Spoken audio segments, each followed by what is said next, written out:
Hello, Raleigh. This is citizen reporter Robert Courts, and I am tickled to death to have as my guest Councilwoman Mary Black. Mary, thank you for joining me today. Thank you for having me. Very excited to be here today. Well, it is my joy. I know you're busy doing all that you do for Raleigh, not only on the council, but all your advocacy that you do. So to have you as my guest is well, frankly, I'm tickled pink. So thank you for sharing a few minutes with me. Of course.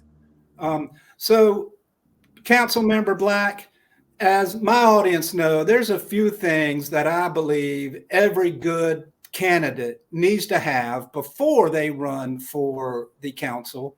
And the first one is experience. I personally do not believe that being a lawyer or having an MBA qualifies you to be on the council, not nearly as much as experience. And Councilmember Black, you have a great deal of experience, not only on the council, but also in your life as an advocate.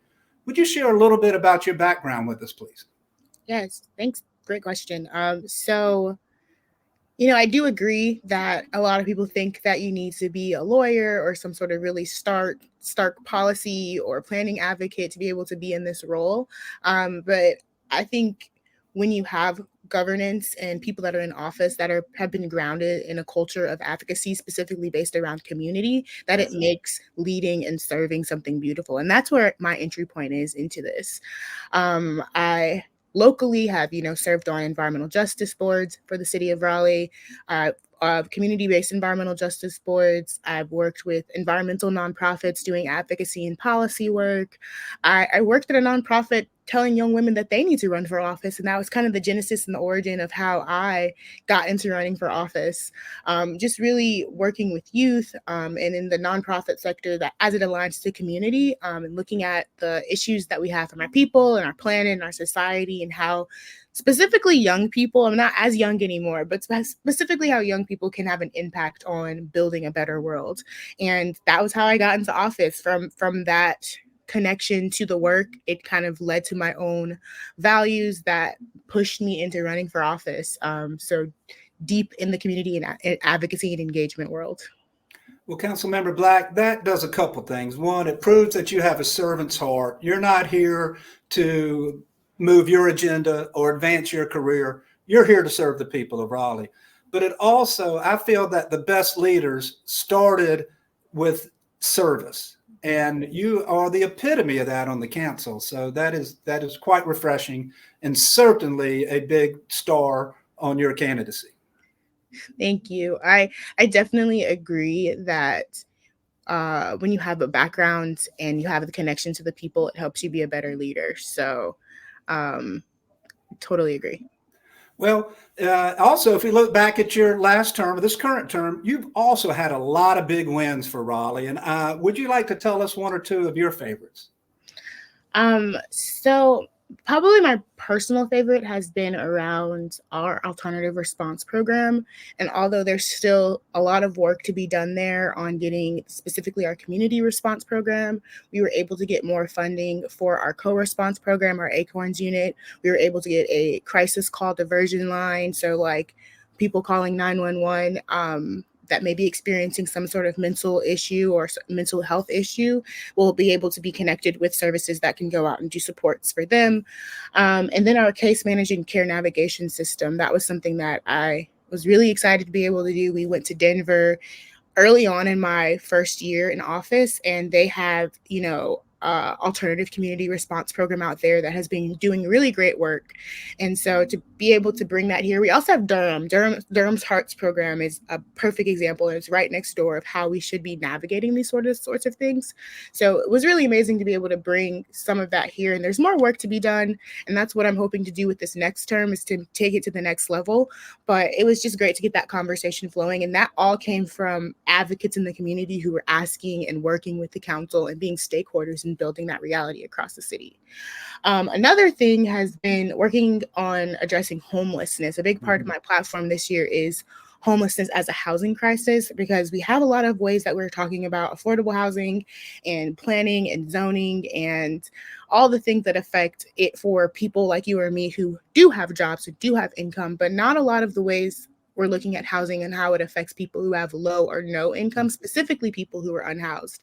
And we've seen, a 200% rise in homelessness in the last 2 years.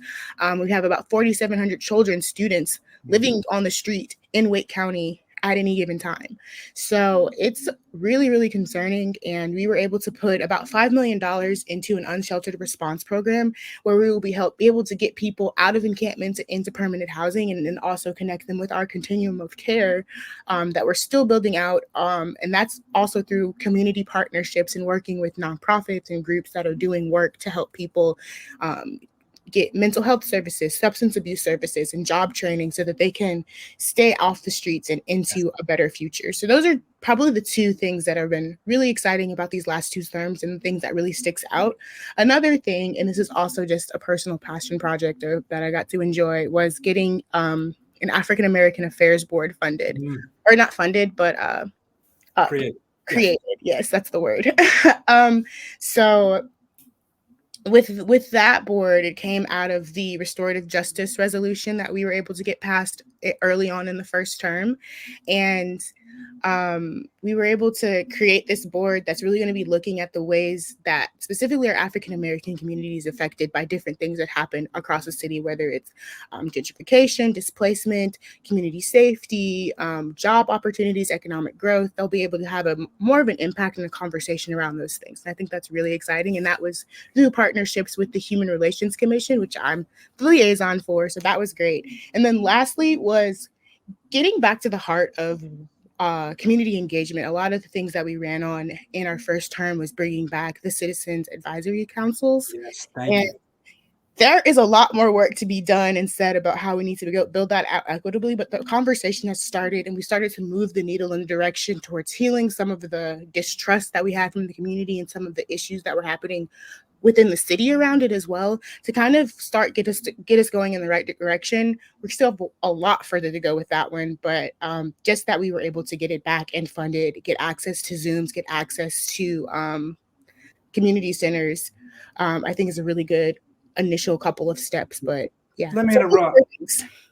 Those are great. There's one more I want to mention, but now that we're mentioning CACs, the previous council killed them in 2002. So they sat dormant, nothing for 4 years. So the criticism like, well, you started them in February, they should be up and running again, is utter nonsense. You're really going back to square one and having to start all over again. And that must be a little bit frustrating, frankly, this criticism. Yeah, I think it's frustrating. I feel the frustration though on both sides. I feel the frustration of why isn't it where it needs to be, because people are results oriented when it comes to politics and they want things right then. But one thing I've learned in my time in office is that politics moves slow. It's very granular. You have to celebrate. Yes, you have to celebrate tiny wins and tiny steps forward and be a part of a collective movement that's moving forward. And so, I try to temper people's responses, because the reality is with our CACs, we lost most of our CICs in our historically Black, Hispanic, immigrant communities. Those are gone. Right. They're present still in the communities that are more affluent and have access and continued engagement around the topic. And that's great. But we need to see it proliferate across the city. So in many ways, I think going back to step one is like, it's frustrating that people don't see like how many steps we have gone forward and how many more we still have left. But I also understand, and I think going back to step one provides us with the opportunity to do it right, the way it can be done in the future, and be a model for other cities around the country. Well, there's one more accomplishment or passion for you that I see that really gels on the council, and that's your commitment to the environment. Would you speak for just a minute about your passion there and the wins and what you would like to see in your next term? Yeah, so environmental justice is just really at the core of who I am as a human being and how I show up as a person. It was started with the lessons that I got out the Walnut Creek Wetland Center before it was even the Walnut Creek Wetland Center. I was going out and fishing and looking for crawfish and identifying all of these urban wildlife. And it just connected me to the land, connected me to the earth, and it connected me to the struggle for liberation and justice that that community was facing from a legacy of flooding and pollution. And I realized that that is a narrative that we hear all around the world. And when you are an environmental justice advocate, it naturally makes you an advocate for housing, for water quality, for infrastructure and design and development that is equitable and just for everyone. And it fuels how I show up, why I show up the way I do. It's a big part of my platform, obviously, but just around, protecting our trees, protecting our drinking water quality, looking at how we have infill development standards that could be used to strengthen our environmental action rather than be an adversary to it. And that's really something that I've been looking at and working with across council to kind of talk about. We have a lot of issues in the city from stormwater, and it's getting worse as we have more growth and development. So hopefully we can continue to have those conversations. We have a great climate action plan, but there's other ways that our city is impacting the environment, and the environment is impacting people, as we've seen with Hurricane Helene in Western North Carolina. Right. Well, your work in these last 2 years has been phenomenal. Raleigh needs to reelect you so you can continue this hard work. But before you go, I have one more topic I'd like to bring up. Your opponent has gotten so much money and support from the big developers, pro raising rent, like the Triangle Apartment Association, all of this money from developers and development adjacent. And I would like for you then to talk about your donors, and do you accept money from the developers? I always laugh when I get this joke. It's a question that we get almost every forum. I don't think they want to give me money, to be honest. I am, as I've been hailed, the only renter on city council. I'm the youngest person. The city is about almost 50% renters. Almost everybody, or half the people who live here are, majority of the people who live here are under the age of 37, I believe. So it's a big question mark for people who are in this age gap, who are renting and have questions around how we have leadership that is strengthening our ability to have stronger tenants' rights and stronger ability to be able to activate and have opportunities that help us sustain in this economy and going forward and move us out of being renters into homeowners. And so it's a big question. So to answer the question shortly, no, I don't accept money from developers.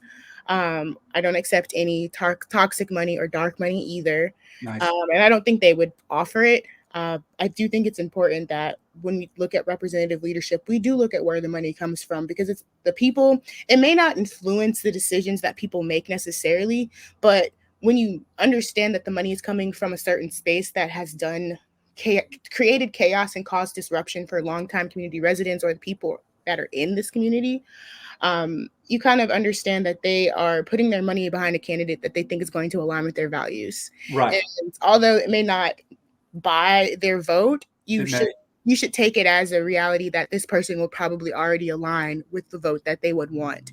And it may not align with the reality of working class people, our teachers, our firefighters, our solid waste services, the people who actually keep this community going and have been part of here, our small business people. So, I don't take all of my money has come from smaller donations, from people in the community who just believe in the messaging that I have. They believe in the campaign that I'm running, and they believe in the platform that we've crafted together as a community. I didn't create this by myself. It was in collaboration and in synthesis with people in the community. And that's what keeps me happy and whole while going through this process. Well, I think it's what uniquely makes you the candidate for your district, and I'm happy to have you on our show today.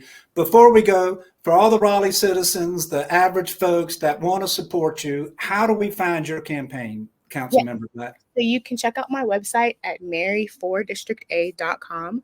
You can find me on Instagram at maryblack4, the number 4, District A, or you can find me on Twitter. I don't use Twitter as much, but on Twitter at Mary4District A.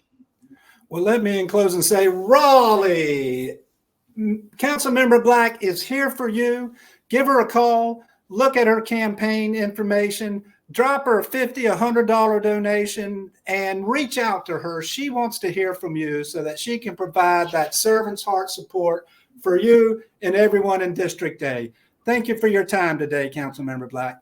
Thank you so much. See you soon. Bye.